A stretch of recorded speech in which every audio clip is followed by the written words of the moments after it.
Well, hello, my friend. Welcome back to another episode of the From Chaos to Peace podcast, where I talk about how clutter is so much more than you think, and we put a spiritual twist on clearing that clutter to get organized.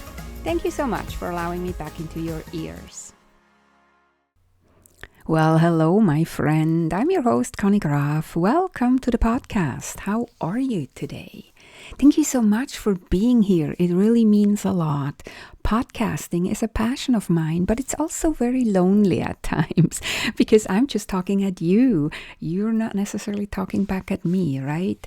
And producing an episode is also time consuming. So I love to see when an episode is well received and gets a nice amount of downloads. And I just also want to say, if you know someone who would benefit from what I'm talking about here on the podcast, please share your favorite episode with them, because sharing is caring. So today, I want to talk about something you might not recognize as clutter, and that's tolerating situations in your life or business instead of changing them. Yes, tolerating things and situations we could change is also clutter. Often we put up with things that drive us nuts. We deal with them every single day. We complain about them, but still we don't change them. We tell ourselves we don't have the time, maybe, or we tell ourselves we don't have the energy to make the change. Yet we waste so much more time and so much more energy to tolerating the situation. But sometimes it's not just the excuse of time and energy. Sometimes what I noticed in my own experience, why I'm tolerating, is that I tolerate because it clashes with one or more of my values. Have you ever thought of that? So here is an example. A few years back, my internet was really awful, super slow, constantly cutting out. I would get kicked out of Zoom calls on the regular, including the ones I was hosting with my clients. It was really embarrassing. I contacted support multiple times, but nothing improved and nothing changed. And they didn't seem to care one bit about me and my Zoom issues or my internet issues. Now, normally, I'm really super impatient. I'm like a lot of fire. I get impatient quickly. But in this case, I dragged my feet. I was like not changing anything. And reflecting on it, I was figuring out why. Because one of my core values is loyalty. So from the beginning, since I have a business, since 1998, I always said, as long as my clients are loyal to me, I'm loyal to them. So it goes the other way too. So as long as a business where I'm a client at is loyal to me and treats me well, I'm still loyal to them, right? But then this same loyalty made me, in this specific situation, someone that is very patient instead of my usual very quickly being impatient personality, right? Because I wanted to be loyal to them. I wanted them to see that I was a loyal client too. And I couldn't understand how they were treating me so poorly and just ignored my issues that they were creating, right? And so I stayed there, and I was ridiculously patient with this internet provider, with this company. It was so painful. But until one day, I really had enough. I just got kicked out again, out of one of my own Zoom calls. And it was an intention setting session nonetheless, right? Like I was talking about how we set intentions and how we change things in our life. And I got kicked out of my own freaking Zoom call. And I was done. So done and so angry.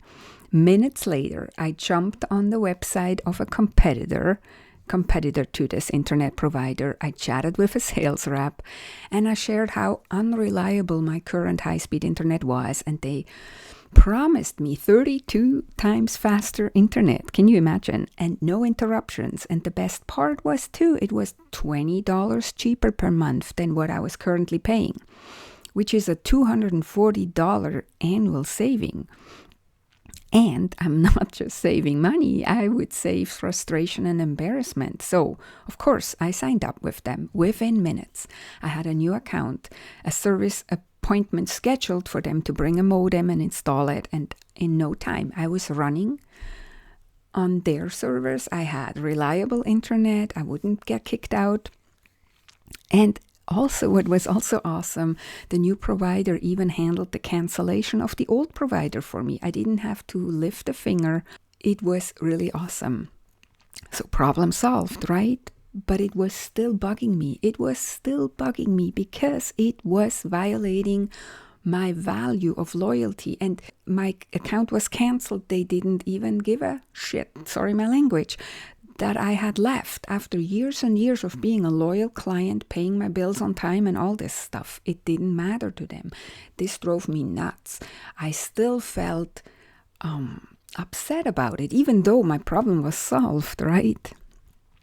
That's where I'm saying it's like sometimes it's really clashing with our values, and we can stay stuck in this in the tolerating because it clashes with our values, and we just want them so bad to actually step up and meet us at our values.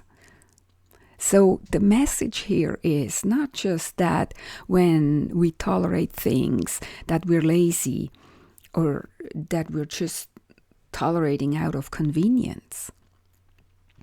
It's maybe because you're unconsciously or consciously clinging to a value that you wish the world or the other party would also honor, right? Like me, I wanted them, that internet provider, to see how loyal client I was, and I wanted them to be loyal to me in return, which they didn't. They didn't care, right?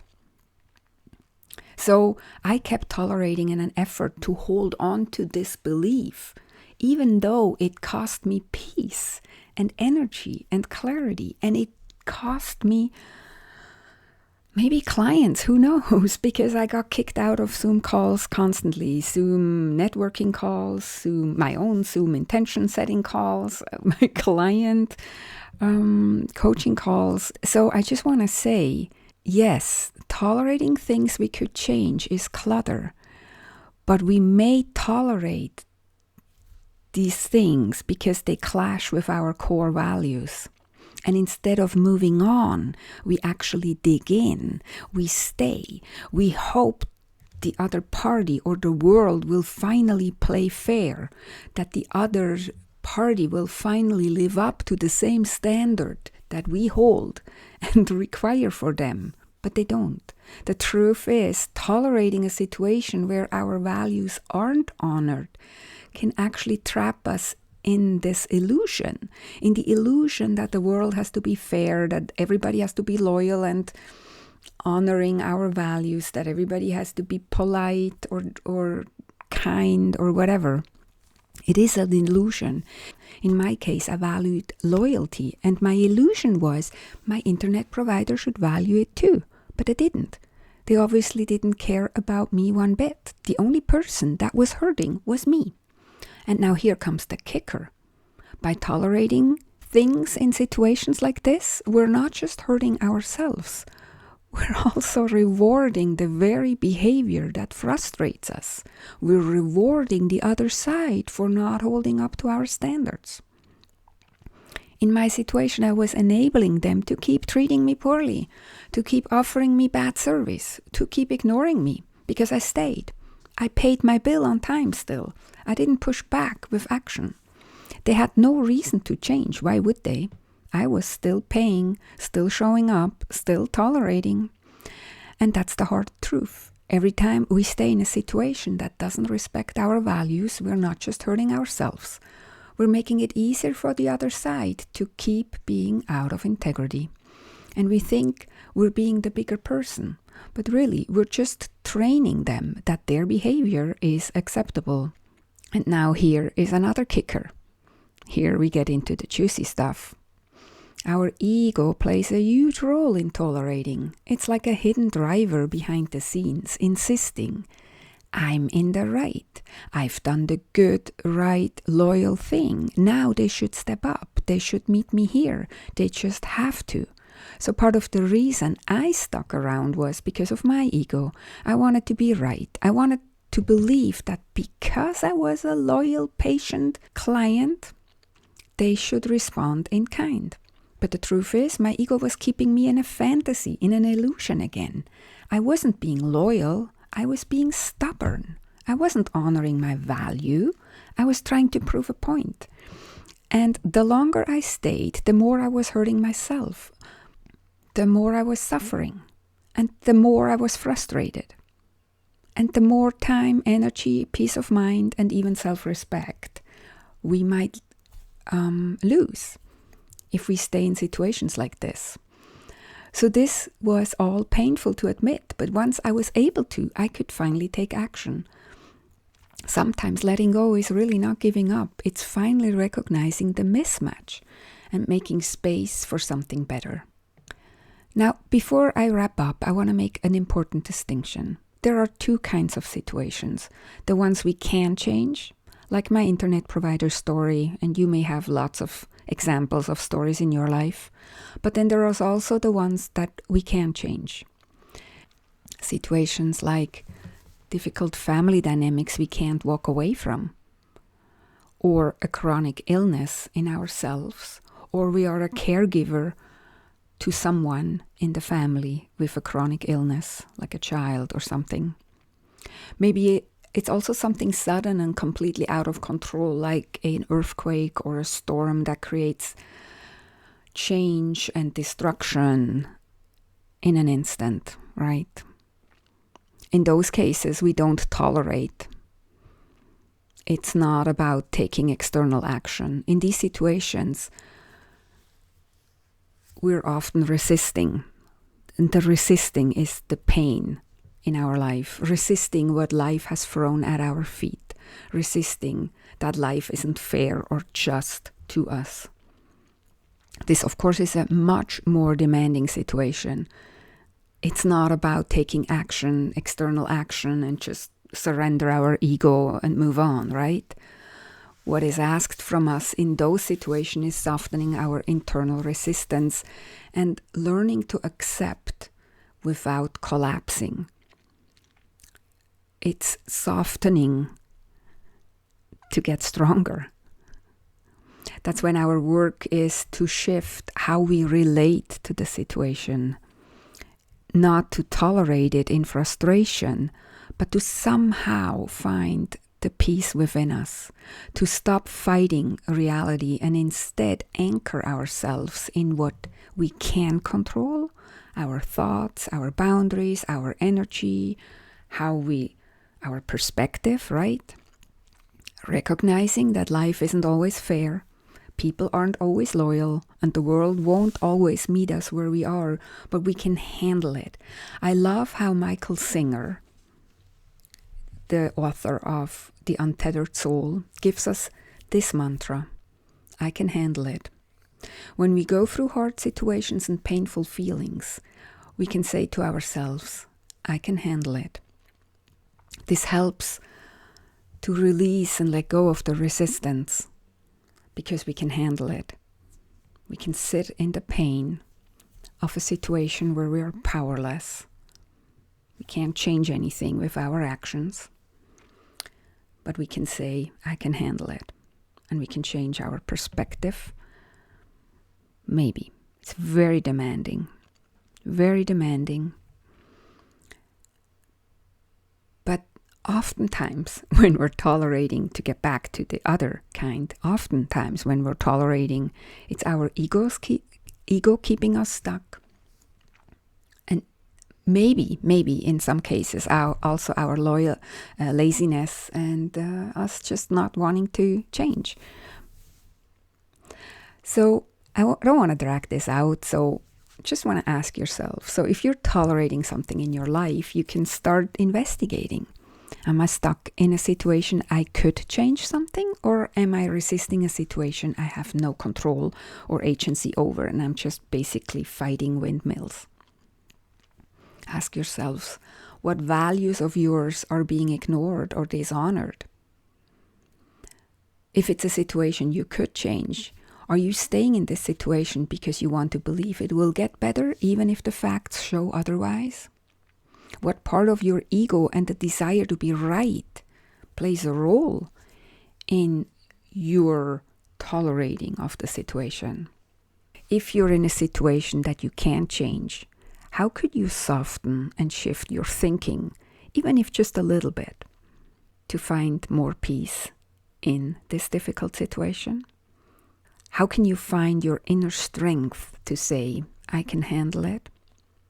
So to sum it up, what I want to say here is, when we tolerate something that clashes with our values, it's not a sign of strength.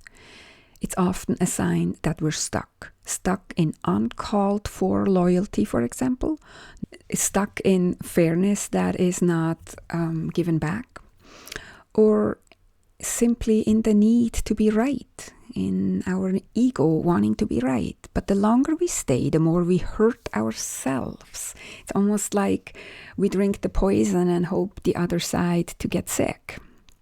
And the more we enable the very thing we wish would change, the more we strengthen the other side instead of us. Exactly because we tolerate. On the other side, when we're in a situation we can't change, we're not tolerating. We're either resisting and are stuck in pain, or we learn to soften and to accept how it and find inner strength. And when we're accepting something that we can't change, it's not a sign of weakness. Instead, it's a sign of strength and wisdom. I'm here to remind you that letting go, whether it's letting go of the ego or letting go of the pain in a situation that you can't change, that isn't weakness. It's strength and wisdom. And if that's the kind of clutter you're dealing with, the kind that's so messy on the inside and so hard to untangle alone, that's exactly the work I do with my clients. This episode, parts of this episode was inspired by a coaching session, right? So if you'd like my support, my insights, and my fresh perspective on your situation, for example, click the link in the show notes and book a Chaos to Peace Jumpstart call to see if working together in this way might be a good fit for you. Okay, my friend, that's it for today. Thank you for joining me and listening all the way to the end. That's awesome. Have a beautiful and amazing week, and talk to you next time. Take good care and find more peace.